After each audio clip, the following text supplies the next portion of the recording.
देश के प्रधानमंत्री की महत्वाकांक्षी योजना और किसानों को बुनियादी सुविधाओं देने वाली किसान कुटीर योजना की धज्जियां उड़ा रहे कृषि मंडी के अधिकारी। वहीं जब मीडिया ने इस संबंध में जानकारी मांगी तो सभी अधिकारी जवाब देने से बचते नजर आए। भारत सरकार द्वारा संचालित एक योजना है जिसका उद्देश्य किसानों को आवास और अन्य बुनियादी सुविधाएं प्रदान करना है, जिसमें किसानों के जीवन स्तर को बेहतर बनाने और ग्रामीण क्षेत्रों में स्थायी विकास को बढ़ावा देने की शुरुआत की गई है। वहीं भाजपा सरकार की छवि खराब करने में जुटे छत्तीसगढ़ राज्य कृषि विपणन के संभागीय अधिकारियों की मनमर्जी और कारगुजारी से इस योजनाओं का लाभ ग्रामीण किसानों तक नहीं पहुंच पा रहा है, जिसका जीता जागता उदाहरण दुर्ग के शहरी क्षेत्रों में देखने को मिला। किसान क्या शहर का व्यक्ति नहीं हो सकता है?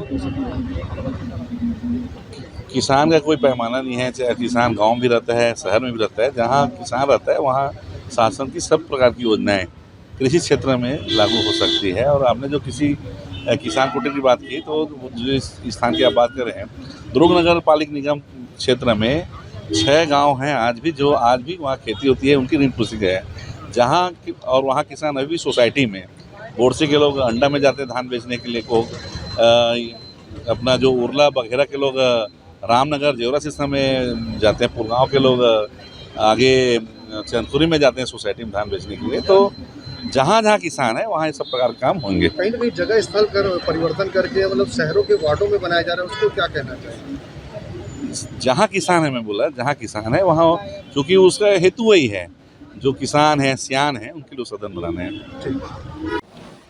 मूलतः मंडी बोर्ड का जो काम है या मंडी से संबंधित काम है वो कृषि क्षेत्र ग्रामीण क्षेत्र में होना चाहिए। और किसान अगर कुटीर बनना तो जनरली ये गांव में बनना चाहिए, किसानों के लिए सुविधा के लिए है और किसानों के लिए है। तो ये अगर कहीं शहर पे होता है तो उसको शहर में क्या ये मद खर्च कर सकते कि नहीं कर सकते मेरे संज्ञान में नहीं है, और इसमें बातचीत करके और अगर इसमें कोई गलत होगा तो इसमें कार्रवाई करने के लिए हम लोग बात कहेंगे। जिस तरह मंडी बोर्ड के अध्यक्ष घुमाने का कार्य कर रहे हैं, जानकारी के अभाव में कहते हैं कि विशेष अधिकार है, हम चाहे तो कर सकते हैं, तो कहाँ तक ये लगता है कि ये सही है?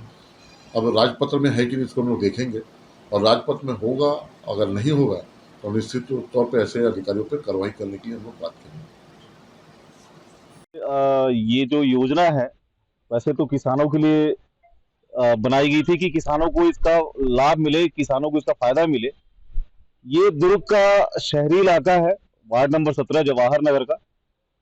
यहाँ पे ये जो किसानों के लिए जो बनाया जाना था, जो उनके आराम के लिए बनाया जाना था, उनकी सुविधा के लिए बनाया जाना था, ये लगभग इसका उद्देश्य ये था कि जहाँ पे धान खरीदी होती है उसके आसपास हो, किसान जहाँ पे बहुत अधिक संख्या में हो, वहां पे उनको आराम के लिए या उनकी सुविधाओं के लिए बनाया जाए। ये योजना प्रधानमंत्री जी के मार्गदर्शन में सभी राज्यों में फैलाने की कोशिश की गई थी, लेकिन छत्तीसगढ़ में जो साय सरकार है और साय सरकार के साथ साथ जो दुर्ग के यहाँ के विधायक हैं, मंडी बोर्ड के माध्यम से कई ऐसे काम हैं जो कि अनैतिक तरीके से, जैसे कि यहाँ पे एक वार्ड नंबर 17 की मैं बात करूं, वार्ड नंबर 17 में आप लोग देख रहे होंगे अभी मेरे पीछे जस्ट एक स्ट्रक्चर अभी बनना स्टार्ट हुआ ही है। इसमें ये मुझे जानकारी मिली कि यहाँ के विधायक गजेंद्र यादव जी ने इसे विस्थापित कर दिया, दूसरे स्थान पर ये बनना था और वहां से इन्होंने बता दिया कि वहां पे आपत्ति और इसलिए बनेगा नहीं। लेकिन इस जगह पे बनाया जाना बिल्कुल उचित नहीं है। क्या मंडी बोर्ड इसमें उसकी एनओसी दे रखी है, मंडी बोर्ड की कोई सहमति रही है? सीधा सीधा करप्शन यहाँ पे नजर आ रहा है कि मंडी बोर्ड हस्तक्षेप करके मंडी बोर्ड के जो अधिकारी हैं